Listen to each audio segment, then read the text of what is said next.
This video has been brought to you by A Winner Is You, the funniest video game quotes with snarky commentary. Buy the book now at the link below.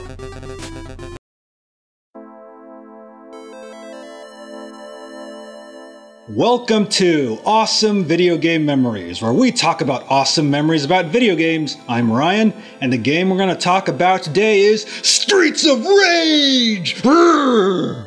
Alright, so what was Sega's answer to Final Fight? Streets of Rage, originally known as Bare Knuckle in Japan, so I kind of assume Sega of America didn't think Bare Knuckle sounded macho enough or extreme enough for the 90s, so they went with Streets of Rage!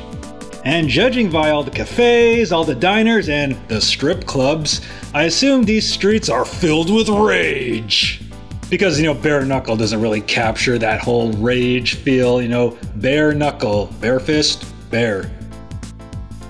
So Streets of Rage is about three ex-cops, Adam, Blaze, and Axel, who think that they're above the law, like Batman. And they've decided they're gonna clean up the mean streets because we're gonna give up a nice cozy job at the police station with benefits, retirement packages, and paid vacation time. Well, I kinda don't blame them. Probably the paperwork after every case was grueling. And an evil syndicate ruled by Mr. X has taken over the city. And then these three ex-cop vigilantes are here to stop him.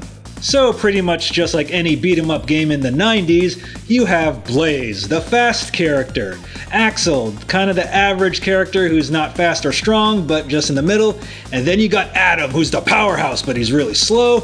And personally, all three of these characters are really good to play as. I didn't really decide, yeah, there's a character who isn't as good as the other. They're all kind of fun to play as. And as you go down the Streets of Rage, and so you fight a lot of nameless gangsters, well, yeah, up until the next game actually. And even though Adam, Axel, and Blaze are ex-cops, they still got a whole bunch of friends in the police force, and you can use their special to summon a cop car and blow all the enemies away on the streets, at the park, on a boat. So in this city, you can drive a car on boats. That's awesome! Although realistically on the last level, you can't exactly bring your car on the elevator. Oh, come on. It would have been really cool just to have the fucking car just burst out of the elevator door and just shoot everybody. So let me get this straight. A police car could easily go on a moving boat, but not an office building or an elevator? Yeah, we needed flying cars back in the 90s, folks. And we still don't have flying cars now. So I gotta admit, Streets of Rage on the Genesis is a bit more difficult than most 90s brawlers, because I know most 90s brawlers usually have the enemies surround you, but a lot of those brawlers, they kind of have the enemies just stand there while you're attacking other enemies. But in this game, the enemies always surround you and they keep attacking when you're attacking other enemies, so you're pretty much surrounded majority of the time, and it's kind of tough to get out of, I gotta admit.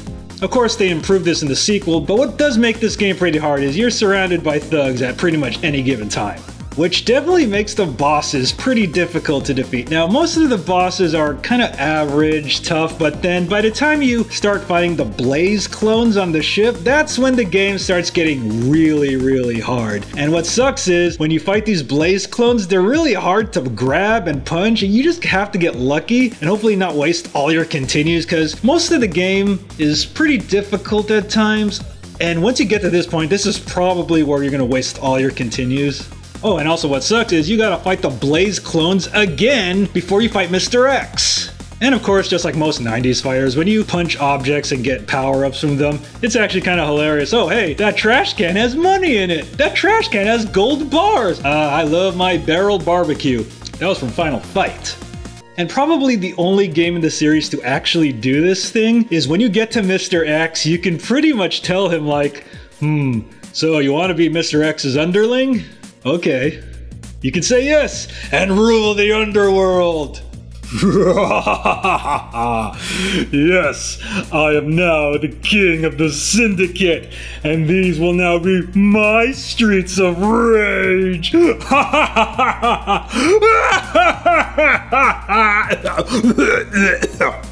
But if you say no, Mr. X is a bit of a cheater, and he actually fires a machine gun at you. Yeah, machine guns in a brawling game, yeah, that always goes well. Now I remember the first time I played this game, I got all the way to Mr. X and I could not beat him, and I lost all my continues here, but luckily every Streets of Rage game has a stage select and lives code, which makes life a lot easier. And also, if you use this code, you're not penalized at all for the ending, so you can actually view the best ending even if you use the stage select and lives code, although you need 2 controllers to do it. So you beat Mr. X, you saved the city from the Streets of Rage, and it's over! Or is it? Well, obviously, yeah, they're sequels. And one of the best parts of this game is the music by legendary composer Yuzo Koshiro, especially the victory theme. So yeah, Streets of Rage for the Genesis, one of the classic brawlers for the system. Now I do have to admit, this game is very flawed, but it's still a classic, although I do recommend the second one a lot more, trust me. And unlike Final Fight 1 on the Super Nintendo, this game has 2 players, so you can play with a friend, rock out the Yuzo Koshiro's music, and summon your cop buddies to blow everybody away, especially on the boat. So Streets of Rage, one of the classic games for the Genesis. You can get this cartridge pretty cheap on eBay, or you can get it on the virtual consoles for every Nintendo system ever, or you can get it on the various Sega Genesis collections for every system of all time. Alright guys, so that wraps up this episode of Awesome Video Game Memories about Streets of Rage. Awesome! Time to rage it out, dudes! Hey guys, I hope you enjoyed this video, and if you enjoyed this video, make sure to like, comment, and subscribe, especially subscribe, and make sure to click on that notification bell so you know when we release new videos, cause YouTube won't tell you. And if you want to see me play games live, you can follow me at mixer.com/BattleGeekPlus. Also, make sure to support BattleGeek Plus at patreon.com/Ryan Molina, because every dollar helps me bring you a better show. And make sure to follow me on Twitter at @RyanMolina and at BattleGeek Plus. And make sure to check out the BattleGeek Plus website for BattleGeek Plus merchandise, books, and a lot more.